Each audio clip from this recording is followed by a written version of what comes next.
임진왜란으로 나라가 어려운 가운데 조선의 해군에는 2명의 장수가 있었습니다. 한 명의 장수의 이름은 원균이라는 장수였습니다. 이 장군은 허구한 날 술과 여자를 끼면서 파티를 벌이고 있었습니다. 그러나 군사들에게 가혹한 훈련과 체벌은 하지 않고 언제나 늘 좋은 장수처럼 보였습니다. 그런데 그는 일본군만 만나면 무서워서 걸음아 나 살려라 언제나 도망을 쳤습니다. 그리고 늘 싸워보지도 않고 도망을 쳤습니다. 더욱이 그는 자신의 마지막 전투였던 칠천량 해전에서 모두 대패하면서 130척의 군사 배들과 그리고 수천 명의 병사들을 모두 죽임으로 당하게 했습니다. 그리고 자신은 마지막에 행방불명을 당하게 되었습니다. 반대로 이순신이라는 장군이 또 있었습니다. 이 장군은 평소에 백성들을 늘 엄하게 다스렸습니다. 훈련을 제대로 하지 않거나 무기를 녹슬게 한 흔적이 있으면 곤장으로 엄히 다스렸습니다. 그러나 백성들이 열심히 일을 하고 무기를 잘 관리를 한다면 그는 언제든지 그 공로를 인정하고 승진을 시켜주었습니다. 그렇게 하여서 이순신 장군이 전쟁에서 총 23번의 전투를 했는데 전부 다 모두 승리를 하는 전무후무한 역사를 만들었습니다. 여러분이 임진왜란의 병사였다면 원균을 따르시겠습니까? 이순신을 따르시겠습니까? 네, 다들 10 중에 10은 이순신을 따르겠다고 할 것입니다. 사람은 누구를 따르냐에 따라 그에게 돌아오는 보상과 인생의 결과가 달라집니다. 저마다 따르는 것이 있습니다. 어떤 사람은 돈을 최고의 것으로 삼습니다. 또 다른 사람은 인연과 사상, 어떤 힘이 있는 사람을 따름으로써 자신이 더 나은 삶을 살기를 소망합니다. 우리 그리스도인들은 누구를 따라가고 있습니까? 늘 언제나 우리의 신앙 고백 가운데에 하나님 아버지를 따르겠다고 말하고 있습니다. 그런데 막상 우리가 말로 하나님 아버지를 따르는 것이 아니라 우리의 삶 가운데에 그분을 따라가는 모습과 삶의 태도가 나타나야 될 것입니다. 오늘 본문에 나오는 게하시의 이야기를 듣고 우리가 어떻게 주님을 따라야 되는지 함께 살펴보도록 하겠습니다. 지난 시간 나아만이 엘리사의 말씀을 듣고 그는 요단강에 7번 몸을 담금을 통해서 치료를 받았습니다. 그래서 그는 감사하는 마음으로 은 10달란트와 그리고 금 6,000개 그리고 옷 10벌을 준비하여 엘리사가 받기를 간청하였습니다. 그런데 엘리사는 그것을 받지 않았습니다. 그는 왜 받지 않았을까요? 그것은 바로 하나님의 그 은혜는 이방 나라가 받는 그 은혜와 다르기 때문입니다. 이방 신들은 주고받는 것이 있습니다. 인간이 재물을 바치면 그 인간에게 신이 인간에게 병을 고쳐주고 또 막 수많은 돈을 주는 것이 바로 주고받는 이방 신과 인간의 원리입니다. 그러나 하나님 나라의 원리는 인간이 아무것도 주지 않아도 하나님께서 거저 주시는 값없는 분이시라는 것을 깨닫게 하기 위해서 엘리사는 그에게 돈을 받지 않았습니다. 그래서 나아만이 삶의 태도가 변합니다. 17절에 어떻게 대답합니까? 그러면 내가 이제부터 노새 2마리가 끌고 있는 수레에 이스라엘의 흙을 가져다가 우리 집에 그 흙을 심겠습니다. 즉 이 말은 그가 이제는 더 이상 아람신 림몬을 섬기는 것이 아니라 오직 하나님만을 섬기겠다고 말하는 놀라운 역사가 일어난 것입니다. 오늘 우리 교회 말로 하자면 또 다른 개척교회가 이 아람 땅에 세워지게 된 것을 말합니다. 하나님께서도 기뻐하셨고 엘리사도 진심으로 기뻐하면서 평안히 가라고 하면서 지난번에 제가 말했던 설교의 내용이 끝났습니다. 엘리사 덕분에 그의 믿음이 한층 더 성장하여서 잔치의 기쁨의 상황이었습니다. 그런데 이 잔치 상황 속에서 한 명 아쉬워하는 사람이 있습니다. 오늘 이야기의 주인공인데요, 바로 게하시입니다. 왜냐? 그는 당장 은 10달란트만 해도 아주 엄청난 금액이라는 것을 알고 있었습니다. 은 한 달란트의 가격은 세겔로 따지면 3,000세겔인데 한 세겔은 노동자가 하루 종일 열심히 일할 때에 받는 품삯입니다. 그래서 3,000세겔이라는 것은 노동자가 숨만 쉬고 3,000일 동안 벌면 얻을 수 있는 가격입니다. 오늘 우리나라의 노동자가 하루 종일 일하면 20만 원 정도를 버는데 은 한 달란트의 가격은 곱해보면 6억이라는 가격을 알 수 있습니다. 은 한 달란트 구하는 게 조금해 보이지만 6억을 요구한 그 게하시를 볼 때에 게하시는 아마 이런 마음을 품었을 것 같습니다. 아니 선지자님, 지금 공동체들이 굶어 죽어가고 있지 않습니까? 이 당시에 북이스라엘 가운데에 전역으로 가뭄이 있어서 선지자 제자들이 먹을 것이 없어서 끼니가 없어서 당장에 선지자님께서 기적을 통해서 겨우겨우 먹고 살고 있지 않습니까? 또 선지자 제자가 죽음으로 그 자녀들과 부인들이 빚 때문에 노예로 팔려가는 상황인데 지금 이 돈을 받지 않으면 제자 공동체가 제대로 설 수 있겠습니까? 그는 아마 이 마음속에 그렇게 품었을 것입니다. 이러한 상황 속에 게하시가 스승이 돈을 받지 않는 것 때문에 아주 답답했을 것입니다. 그래서 게하시는 속으로 이렇게 20절에 얘기하고 있습니다. 우리 함께 20절을 한번 읽어보겠습니다. 하나님의 사람 엘리사의 사환 게하시가 스스로 이르되 내 주인이 이 아람 사람 나아만에게 면하여 주고 그가 가지고 온 것을 그의 손에서 받지 아니하였도다. 여호와께서 살아계심을 두고 맹세하노니 내가 그를 쫓아가서 무엇이든지 그에게서 받으리라 하고. 여기서 우리가 두 단어를 주목해 봅시다. 첫 번째 단어는 게하시가 이 아람 사람 나아만이라고 말했던 단어에 주목해야 될 것입니다. 나아만은 하나님을 섬기는 백성이 되겠다고 약속하고 자기 고향 땅으로 돌아가고 있었습니다. 그러면 게하시도 그 나아만을 향해서 무엇이라고 불러줘야 될까요? 나와 함께 믿음을 가진 형제여 라고 그의 마음속에 가져야 되는데 그는 여전히 이 이방 사람 나아만이라고 줄을 긋고 있습니다. 그를 자기와 같은 하나님의 백성으로 인정하지 않고 자신들은 하나님께 선택받은 유대인이고 이 나아만은 지옥으로 떨어질 자라고 말하고 있는 것입니다. 사실 이 게하시뿐만 아니라 많은 유대인들이 자신들은 하나님께 선택받은 백성이고 우리들끼리만 천국에 갈 거야 라고 생각했습니다. 그리고 나아만을 포함한 모든 이방인들은 지옥에 떨어질 땔감 가운데에 불쏘시개로 살아갈 사람들이라고 여겼습니다. 그런데 하나님께서 정말 혈통으로만 태어난 유대인들만 구원하고 싶으셨을까요? 구약에서부터 그것은 아니라는 것을 말하고 있습니다. 출애굽기 19장 6절에 하나님은 이스라엘 백성들을 거룩한 나라요 거룩한 백성으로 삼으셨습니다. 이것은 모든 나라가 이스라엘의 선하고 아름다운 모습을 보면서 그들도 하나님을 섬기고 하나님께 함께 예배하도록 하기 위해 그들을 표본으로 삼으셨고 모범으로 택하셨습니다. 그 하나님의 마음을 모르고 게하시는 엘리사와 함께 하면서 그 모든 하나님의 기적과 역사를 봤음에도 불구하고 자신이 가지고 있는 탐욕 때문에 나아만을 자기의 형제로 인정하지 않았습니다. 또 두 번째로 주목할 단어는 맹세입니다. 게하시는 여호와께서 살아계심을 두고 맹세하노니라고 합니다. 이 말은 말 그대로 하나님이 살아계신다는 사실을 말하고 있습니다. 이스라엘 백성들이 이 단어를 사용하면서 하나님 앞에 그리고 사람들 앞에 신실하게 자기의 말이 진실되다는 것을 약속할 때에 이 단어를 사용했습니다. 본문의 스승 엘리사가 16절에 이 단어를 먼저 사용했습니다. 그렇게 함으로써 나아만에게 증명하고 싶었습니다. 나는 다른 이방의 제사장과 선지자들처럼 어떤 신탁을 들어주면 돈을 받고 뇌물을 받는 사람이 아니라 값없는 하나님의 은혜를 전해주는 참된 선지자라는 것을 하나님의 이름으로 맹세하고 그것을 지키려고 했습니다. 하지만 게하시는 이런 그의 진실한 스승님의 그런 진실한 맹세를 정면으로 반박했습니다. 그는 어떻게 얘기하고 있습니까? 20절에 이렇게 보십시오. 맹세하노니 내가 그를 쫓아가서 무엇이든지 그에게서 받으리라. 하나님과 이웃들에게 유익이 되는 그 말씀으로 하나님의 영광을 드러내기 위해 해야 될 맹세를 자기의 탐욕을 얻기 위해서 말하고 있습니다. 자신의 욕심을 위해서 얘기하고 있습니다. 선지자님이 현실을 모르니까 내가 이제 하나님의 살아계심을 두고 맹세해서 무엇이라도 타먹어야겠다 라고 그에게 악한 생각을 가지고 있었습니다.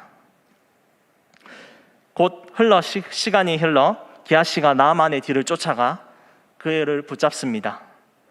그러자 전에는 교만해서 이스라엘과 엘리사를 무시했던 나아만이 겸손함으로 자기 수레에서 직접 내려옵니다.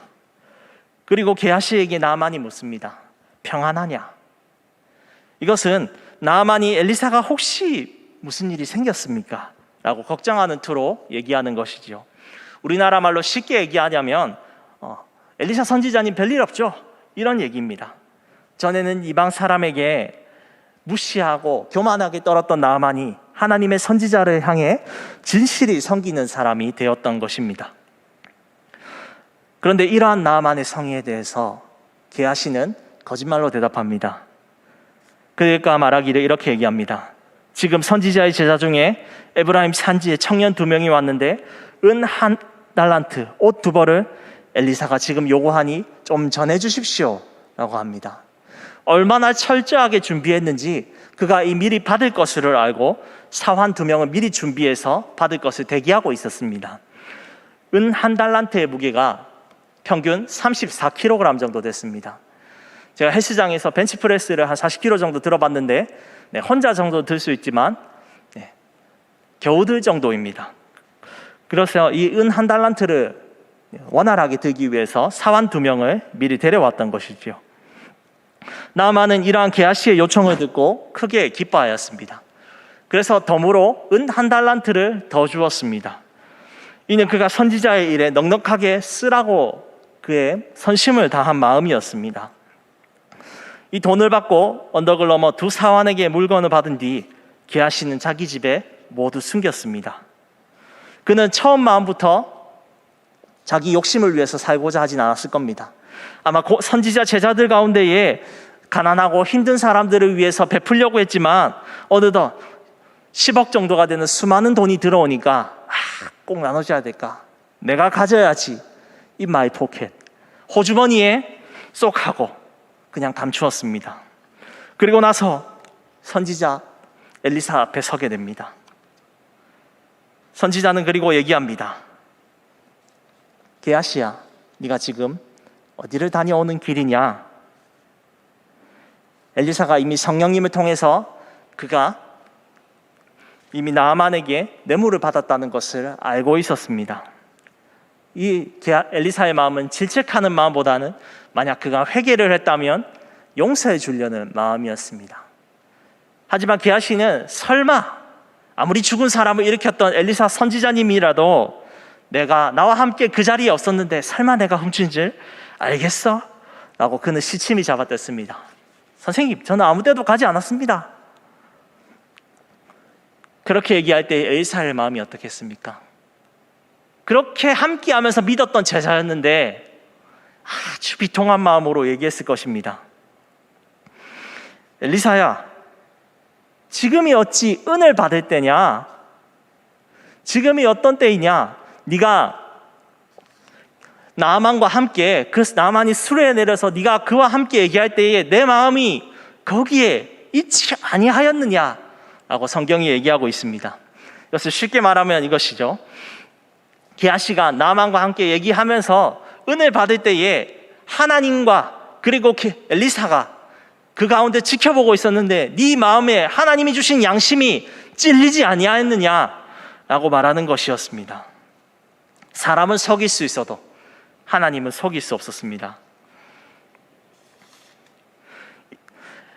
거짓 선지자가 판치는 때에 이제야 진실한 하나님의 신앙이 이방 아랍 나라 가운데 전해지게 되었는데 게하시의 이런 행동들이 나만이 신앙에서 이제 돌이켜질까 봐 자칫 공든탑이 무너질 뻔한 상황이었습니다. 엘리사는 게하시에게 말합니다. 이제 나아만의 병이 너와 내 자손들에게 미쳐서 영원히 전염될 것이다. 그렇게 말하고 게하시는 나병이 발병하고 맙니다. 그리고 그의 후손들은 영원히 비참한 저주 가운데 빠지게 되었습니다. 오늘 이 이야기 가운데에 하나님께서 우리에게 어떠한 교훈을 말씀하고 계십니까? 첫 번째로 하나님을 섬기는 사람은 돈을 숭배해서는 안 된다는 것입니다. 게하시는 하나님 나라보다 탐욕으로 인해서 몰락하고 말았습니다. 그는 탐욕으로 무엇을 추구했습니까? 돈이었습니다. 그는 사원으로서 아무리 열심히 일을 했어도 결국 한몫 잡겠다는 욕심이 생겨서 미래의 일을 모두 망치고 말았습니다. 그가 재물을 추구하지 않고 엘리사처럼 하나님과 열심히 그 말씀에 동행하고 그 기적의 사역에 늘 언제나 끝까지 함께했다면 엘리사는 그를 자기 뒤를 이어서 놀라운 일을 할 수 있는 선지자의 뒤를 이을 제자가 될 수 있게 해줬을 것입니다. 그런데 그는 그러한 복을 모두 걷어차게 되었습니다. 이러한 게하시의 모습을 통해서 열왕기서에서는 하나님께서 포로기 가운데 있는 유대인들에게 말씀하고 계시는 것이 있습니다. 하나님께서는 말씀하십니다. 너희가 바벨론 땅에서 예루살렘으로 돌아가 너희의 기업을 이어서 살아가거라. 가서 다시 생육하고 번성하고 내가 원하는 거룩한 나라가 되거라.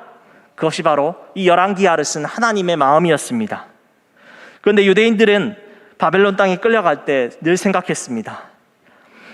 우리가 이렇게 포로가 된 이유는 무엇일까?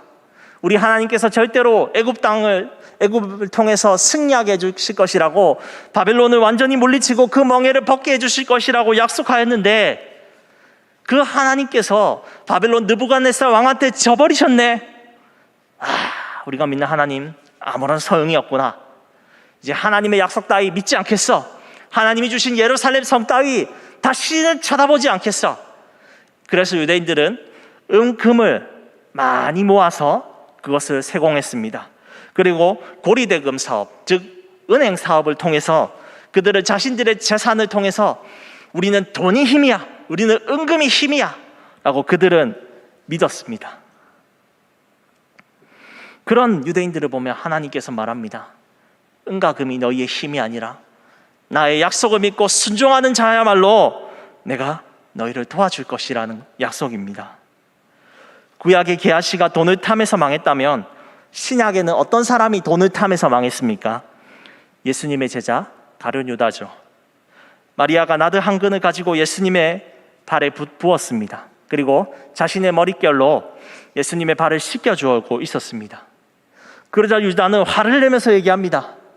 왜 이 돈을 쓸데없이 나드를 사가지고 예수님 발 앞에 부어서 돈을 낭비하느냐? 차라리 그 돈을 가지고 가난한 사람들에게 나누어 주면 더 효과적이지 않냐? 라고 그가 화를 내며 대답했습니다. 그러나 그의 마음속에 진짜 가난한 사람들을 위해서 베풀고자 하는 마음이 아니었습니다. 그의 속내를 아는 성경은 그를 이렇게 표현합니다. 도둑이라고 합니다. 만약 마리아가 나드 대신에 정말 가난한 사람들을 위해서 그 돈을 가져왔더라도 유다는 그 돈을 가지고 자기 호주머니에 넣고 자기의 재물을 위해서 쌓았을 것이라고 얘기합니다. 그 예를 알 수 있는 것이 사도행전 1장 18절에 유다는 불의의 돈으로 자기의 밭을 샀다고 얘기합니다. 즉 제자들과 함께하며 회개일을 했는데 그 돈을 몰래 뺏어서 자기의 돈을 불리는 데 썼던 것입니다. 게하시와 유다, 겉은 하나님의 백성이었습니다. 엘리사와 예수님의 제자라고 했습니다. 하지만 그들은 하나님 나라의 즐거움을 누리지 못했습니다. 하나님을 인격적으로 만나지 못했습니다. 그들은 찬란한 하나님의 영광을 버리고 자신들의 탐심과 욕심에 지고 말았습니다. 유다 이후에 초대교회에 부흥이 한창 일어나고 있을 때 자신의 돈을 숨기고 전부 헌금했다라고 말했던, 거짓말했던 아나니아와 삽비라가 있었습니다.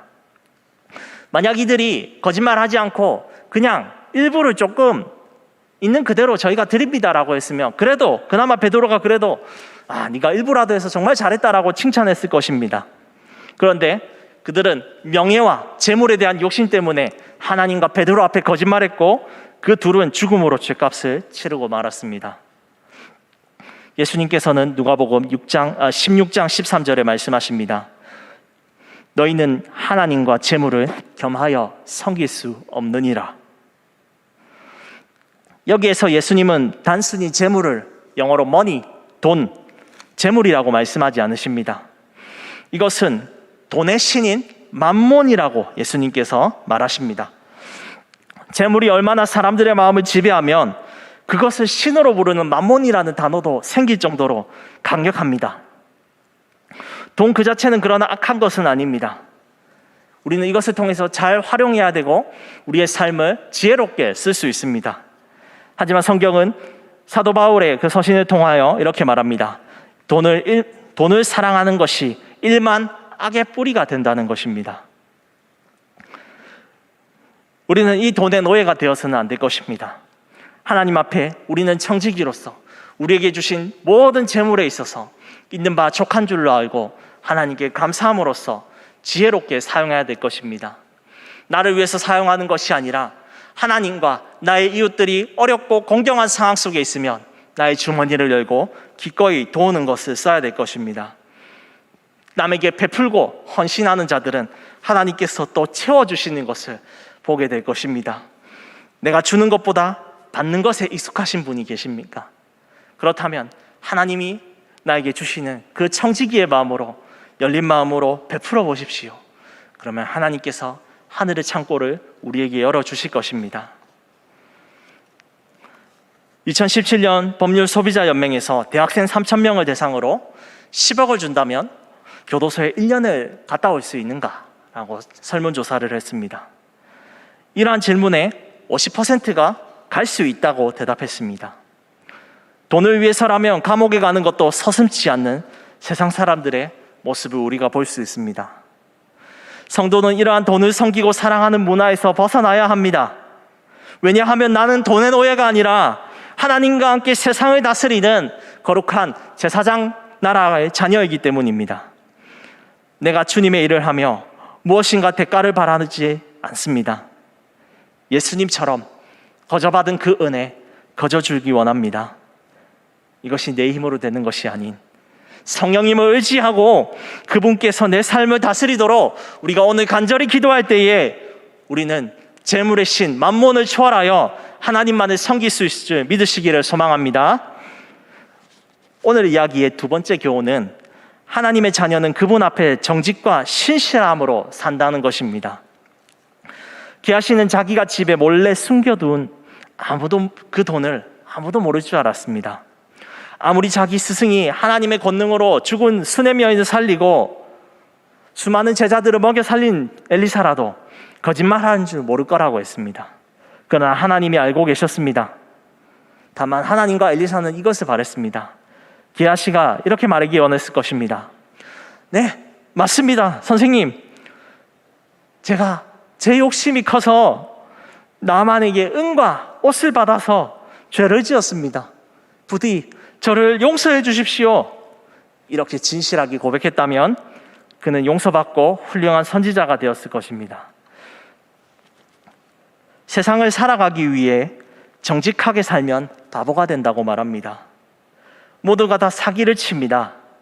어떻게 하면 세금을 덜 내서 이익을 볼까? 누가 더 많은 투기를 해서 이윤을 낼까? 누가 더 처세술을 잘해서 라인을 잘 타서 사람들 사회 속에 성공을 할까? 말하는 것이 바로 세상의 이치입니다.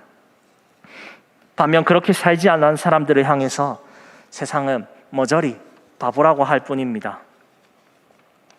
가장 큰 세계 야구 스포츠 국가는 어딘지 아십니까? 바로 미국의 메이저리그가 있습니다. 이 메이저리그가 최상급의 선수들이 야구를 잘하면 수천억의 돈을 만질 수가 있습니다. 그런데 이 메이저리그에 참 부끄러운 시기가 있었습니다. 1980년도 말부터 2000년대까지 대부분의 선수들이 운동으로 자신들의 근육을 키우기보다는 한 가지의 약물을 맞는 것을 즐겨 했습니다. 이것의 이름이 스테로이드라는 약물인데요, 근육과 가슴에 이 주사를 맞으면 근육이 비정상적으로 부풀려집니다. 그래서 조금만 힘을 주면서 야구 방망이를 흔들면 공이 모두 담장 밖으로 넘어가는 좋은 성적을 낼 수 있었습니다. 그래서 80~90%의 수많은 선수들이 너도 나도 할 것 없이 약물을 투여하면서 노력과 땀과 피보다 자신들이 누가 스테로이드에 약발이 잘 받는가 통해서 성적을 내려고 했습니다. 그런데 이런 시대 속에서 스테로이드의 약물을 의지하지 않고 노력과 땀과 피로 그 메이저리그에 살아남은 선수가 있었습니다. 이 선수의 이름이 누구인지 아십니까? 바로 박찬호라는 한국인 야구 선수입니다. 약물을 먹은 선수들이 난무하는 가운데 그는 오직 노력과 땀으로 이겨내려고 노력했습니다. 그런데 실력은 점점 늘어나지 않고 2군으로 떨어지기도 하면서 눈물 젖은 빵을 먹으며 집에 돌아갈까라고 생각했지만 이를 악물고 열심히 야구를 했습니다. 그렇게 하면서 그는 1군의 주전으로 붙고 어느덧 최정상의 자리에 올랐습니다. 그리고 약물을 먹은 선수들 가운데 뛰어난 성적으로 야구 선수 생활을 마칠 수 있었습니다.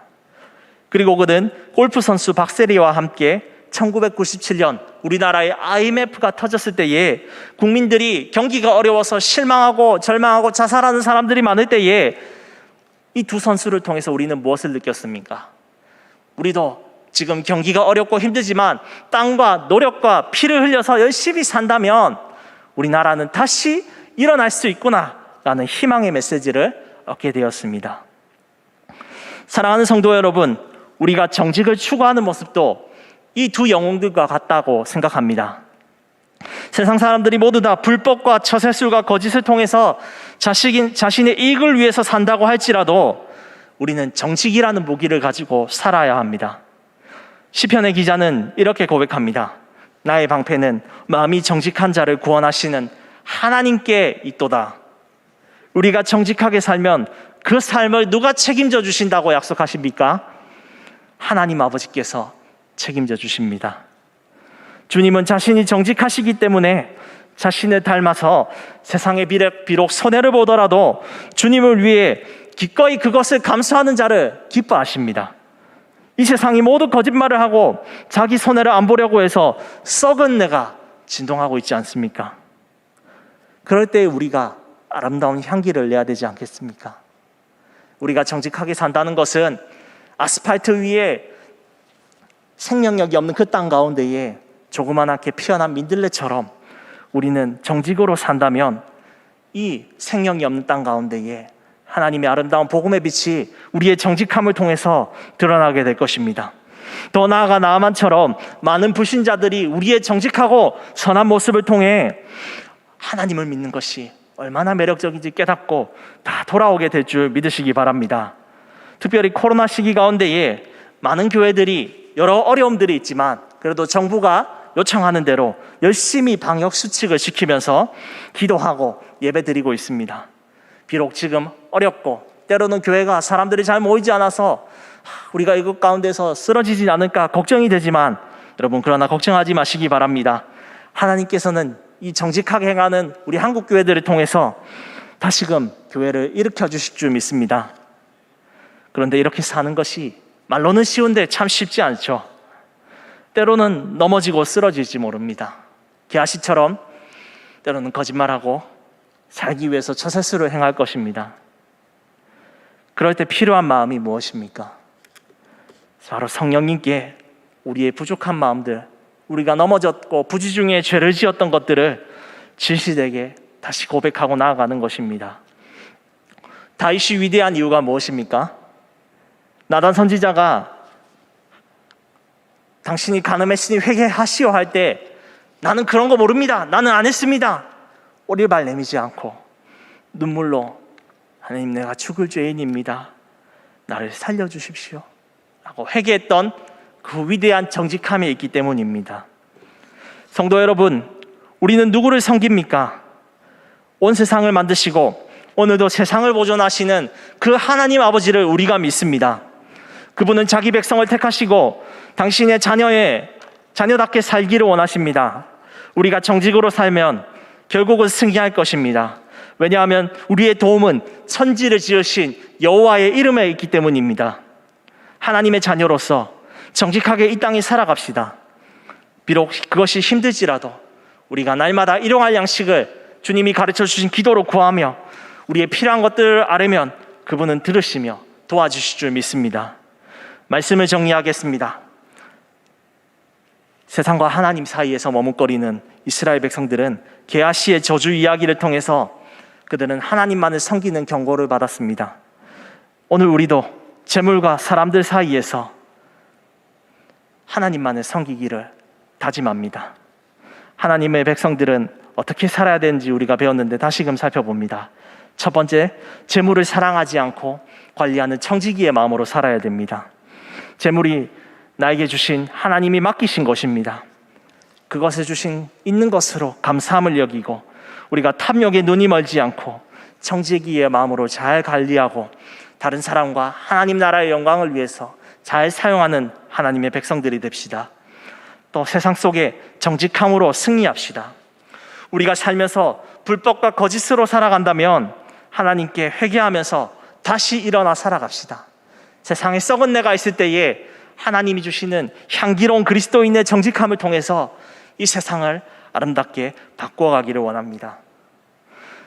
세상 속에 사람들이 미쳤다라고 할 때에 우리는 하나님을 섬기는 것이 얼마나 아름다운지 보여줍시다. 그러면 세상의 수많은 사람들이 우리의 모습을 통해 하나님의 아들 예수 그리스도를 함께 믿으며 예배하게 될 줄 믿습니다.